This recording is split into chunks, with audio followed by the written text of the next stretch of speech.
ఉపాధ్యాయులు సంఘటిత శక్తిగా మారి రోడ్ల మీదకి రావాల్సినటువంటి అవసరం ఉంది. మరి రెండవది, మేము రాలేము సార్, మా యాజమాన్యాలు అంటే మాకు భయం, మేము ఒక్కరోజు మేము రోడ్డు మీద కనపడ్డా లేకపోతే మీటింగ్లో కనపడ్డా మా మేనేజ్మెంట్ చూస్తుంది, నన్ను ఉద్యోగాల నుంచి తీసేస్తుంది, నా వల్ల కాదని భయపడేటోళ్ళు 99% ఉంటారు.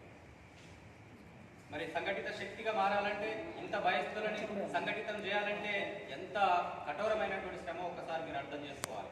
అంతటి కఠోర శ్రమ అని తెలిసినప్పటికీ కూడా 2010లో స్టార్ట్ అయినటువంటి తెలంగాణ ప్రైవేట్ టీచర్ ఫోరం ఎన్ని ఆటుపోట్లు ఎదురైనా, ఎన్ని తయారీ చేసినా, ఎంతమంది యాజమాన్యాలు బెదిరింపులకు గురి చేసినా కూడా మేము వెనక్కి తలగ్గకుండా మా ఉద్యోగాలు పోయినా మీకోసం ఎక్కడో ప్రారంభమైనటువంటి ఉద్యమాన్ని ఇలా నెక్కొండకు తీసుకురాగలిగినామంటే మన యొక్క శక్తి, మన యొక్క దృఢ నిశ్చయం, మన చిత్తశుద్ధి ఎంత బలంగా ఉందో ఒకసారి అర్థం చేసుకోండి. ఓకే, ఏదో ఒక రెండు శక్తులు సంఘటిత శక్తికి చేసుకుంటూనే ఉన్నాం, 10 సంవత్సరాల నుంచి కష్టపడుతూనే ఉన్నాం.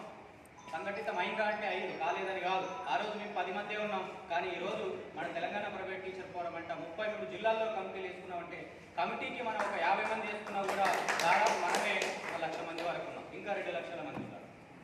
మరి ఈ సంఘటిత శక్తి సరిపోదు, 3 లక్షల మంది బయటికి రావాలి. సరే, సంఘటిత శక్తి అంటే భయపడే వాళ్ళు చాలా మంది ఉన్నారు. ఇప్పుడు ఇంకొక శక్తి కూడా మనకు అవసరం ఉంది, లేకపోతే రాజకీయ